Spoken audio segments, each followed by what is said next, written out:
Hello, BookTube. It's been a while. This is Eric. I am back. This is a new setup, so I apologize if it's shaky. I'm also going to apologize in advance if I start coughing. We'll do my best not to, but never know. So, what I have here is a sampling of a lot of the things that I've picked up at used bookstores, library sales, and thrift shops in the last several months. Now, I have tried to record a video or two since my last video and had technology problems, and those did not work out. So we're going to try to get through as much of this as we can. So thank you for tuning in. Start with, so I don't know if you've ever read any adult westerns, but picked up this issue of Hot Lead. I used to read some of these back in the day when I was in high school and in college, and I ended up picking up some trying to get some more in various collections. So for those of you who don't know, in the 80s, adult westerns were the main selling westerns on the shelf, aside from your Louis L'Amour or your Larry McMurtry. If you have never read a western, read Lonesome Dove and pick up one of the above average Louis L'Amours and see if it's for you.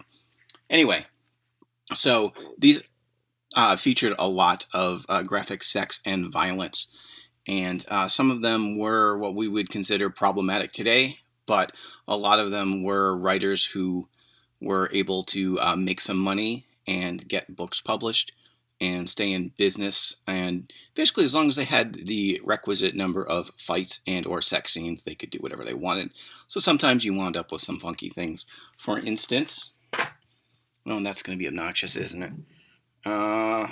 This book here is been touted as being a lesbian vampire western.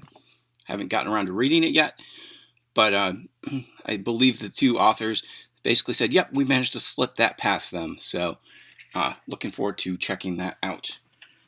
One of the series that I did read back in the day and that I've been recollecting is the Cimarron series. These were, I paid $1.25 for that. Anyway, these are written up in this zine as being one of the series that was more an attempt to do a literary, I don't want to say literary, a less pulpy, less sleazy maybe take on the genre. Definitely a little more grounded maybe, not so much of the ultra-violence and the main character getting laid constantly. I mean, those things do happen in these books, but there's something else going on with them that kind of elevates them. Another series that I've heard a lot about, and I'm sorry for these lines here, I'm sure that's screwing people's monitors, is the Angel Eyes series written by Robert Randisi, who is a long-running mystery western author. And this is a series of, I think there was 9 of them, and this is the only one I found in the wild. But been looking forward to checking these out as I find them for a little more mainstream westerns. 44 was touted as being a noir western, so I wanted to check that out. Write-ups I read of it said it was more of a hard-boiled, not necessarily literary, but more of a genre, more of a well-written story about a killer having to deal with who he is. So I'll get around to that one eventually. So moving on to some other things, I did pick up a copy of Cat People, the film tie-in. We'll be talking about horror books a little bit later on, but this one I couldn't really fit in that genre, so I wanted to show it here. And I've got some 70s crime stuff I don't know much about, but they were like 50 cents each at a library sale. The Programmed Man, that's a great cover. Motive for Murder. Felony Tank. Apparently this was written by a guy who served time. It's supposed to be very shocking. So we'll see how that goes. Mike Shane. Brett Holliday's Mike Shane character. Stranger in Town. I have a bunch of Mike Shane books. They are right behind me, and this is my reshelving project. Let's see here. Let's see if I can. So the Mike Shanes are right there. Anyway, I pick these up when I see them. Anybody that saw the movie The Nice Guys Uh, that movie the plot was loosely based on a Mike Shane novel.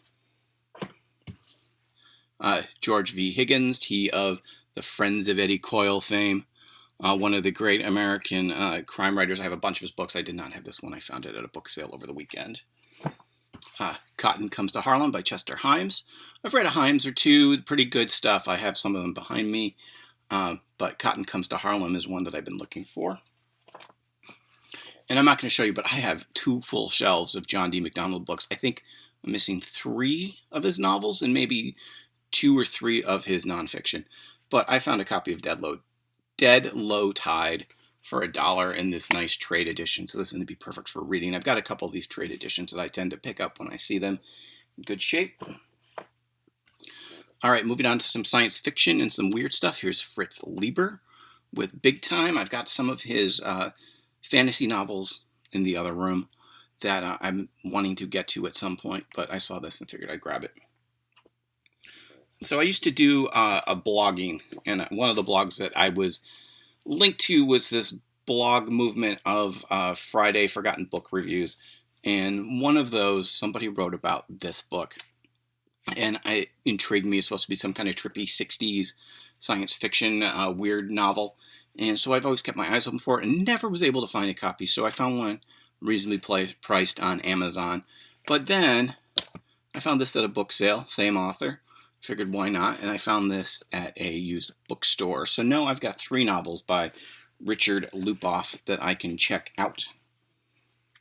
Okay, speaking of kind of science fiction, this is a classic After the Bomb book. I may or may not have a copy, but I saw this at a book sale this weekend and figured I just want to make sure that I do have a copy because I really should get around to reading this. This is one of the pillars of the genre. It's up there with The Last Babylon and Earth Abides. So I think I tried to read this back in my 20s and maybe didn't get into it. So I'm kind of curious to see how it'll play now. And I've got dogs lurking around in the other room. If I had more editing skill, I would get you your daily dose of the dogs. Yep, and here comes the little one. All right, now we're going to get into the Paperbacks from Hell stack. So the majority of what is in this stack, it was inspired by this book. This is October. If you have not read this book, I highly recommend it. Not only if you're a horror fan, but if you want to understand some of the cultural things that were going on in the 1980s and 70s as far as what people were scared of in film, in society. And Grady Hendrix there, he had a movie that just came out that he wrote called Satanic Panic. That it's fun. I recommend it. Check it out. If you go to Walmart, they just call it Panic because Walmart. Anyway, this is gonna come back into play. So one of the things I also picked up this weekend, Alfred Hitchcock's Supernatural Tales. I tend to pick up all these Hitchcock books. You can't see them, but they're right. My collection is right down there.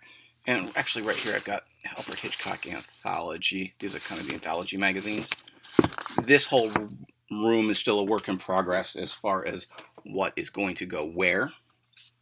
All right, picked up Graham Masterton, one of these horror writers from the 80s. Saw his hardcover. This is in great condition. I figured why not. This one I found in the young adult section. I don't know why it was in the young adult section, but it's a reminder that you should always check the romance section, always check the classic section, and always check the young adult section, because sometimes cool things will get filed in there, like Earl Stanley Gardner or Raymond Chandler and Dashiell Hammett. Those will get filed in classics a lot of time. Anyway, this looked cool. It won a Bram Stoker Award. I think they wanted $1 for it, so it's pretty good shape, so I grabbed it. Okay. Another thing I grabbed recently was House Next Door by Anne Rivers Sidden, who died recently. Now, she was maybe more of a suspense writer, maybe on that edge of horror. I'd heard the name. I've seen good reviews of her stuff, so I grabbed this. There's one other book of hers that I want to grab that I don't remember the title of. So, this is something I would like to, sometime when I have a couple of hours to just sit and read, this is something I would like to dig into. An anthology, 11 Great Horror Stories. It's got Dunwich Horror, Oblong Box, The Ape. Here's what's in here. this was just one of those things I grabbed. This, I believe this was also in the young adult section, as was Alfred Hitchcock Presents Stories Not for the Nervous. There's kind of the rundown on the back. You got Ray Bradbury there. You got Frederick Brown. You got Bruno Fisher. So these are, like I said, you got great covers. I see these around. I try to pick them up when I can. All right, I told you the paperbacks from hell were coming back. So I did, and I did a video about this. I did get all of the first series of Paperback from Hell reprints from Valancourt Books, which, if you're interested, there is their name and their website. Hey, and you know what? There's the Tribe. I've even got the original with the step back cover. Those are kind of one of the great things about those. But they started a second series, and the first one's already arrived, and this is Black Ambrosia.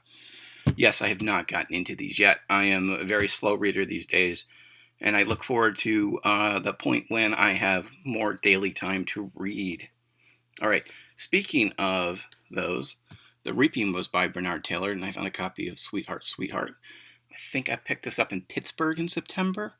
And I've got he also wrote a book called Godsend. I have a hardcover copy with no dust jacket of that. Robert Bloch. I picked up some Robert Bloch books. He of Psycho fame, who was also one of Lovecraft's circle of writers. I've not gotten into any of these, but these are fantastic covers. I love the tore spines. I think I've talked about this before. Learning to shop the spines is a skill if you go to a lot of rummage sales, thrift stores, or library sales. This one just looked cool. Brian Hodge is an author I've read about that I would like to check out, and this is the only book of his I found in the wild, so I'm looking forward to checking that out. Now, I know Will Erickson over at Too Much Horror Fiction was not in love with this book, but I saw a copy of it and wanted to grab it for the cover, if nothing else. Yeah, it's a little hacked up, but here's the description. Some of these things, you just want to check them out and see if they work for you or not. And some of them as items that you would have on your shelf, especially with that silver cover. Wanted to check that out. This is one I picked up over the weekend. Also, I based it on seeing the title and the cover art, but it does say horror. So, yeah.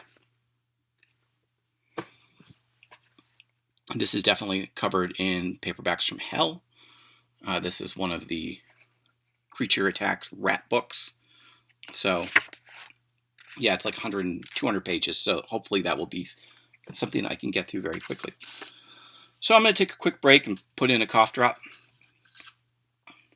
All right. If anybody's curious, it's Donald Westlake.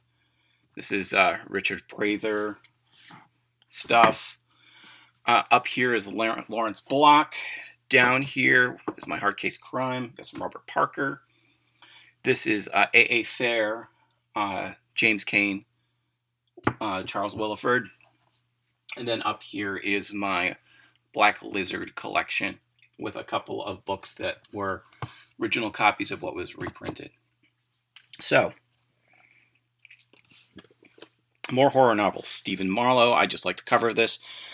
I'm not sure if he's the same Stephen Marlowe that wrote the Chester Drum books, but it looked interesting.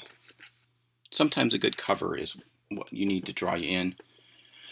R.R. Walters is one of these horror writers whose name I have seen, and I've got a couple of books. I don't know if it's a man or a woman, to be honest. I haven't really looked. But that's something I thought was really cool and wanted to check out. K.W. Jeter, who is one of the inventors of the steampunk movement, or one of the early authors involved with it. So I saw this, which is part of, I think it's a guy. Once again, I did not look too closely. Horror era, so I wanted to check that out. Okay, so now we're going to get into maybe the treasures, maybe the surprises. So pardon me. Shirley Jackson, The Hangsman. I did not care for Shirley Jackson when I had to read her in high school and college, but I'm a little bit older, and I'm more willing to give her a shot. Nancy Collins with Sunglasses After Dark, a first edition. I picked this one up because it was on the shelf next to the next book I'm going to show you, which is this book, which I picked up mainly for the cover, mainly because the local bookshop has copies of this for $15 a piece. They're in not as good condition as this, and I got this for, I think, $2.95. Apparently this is Dean Koontz, who I've only read one book by, and it was okay. I'm willing to give him a shot. If for nothing else, $3 for that cover is well worth it.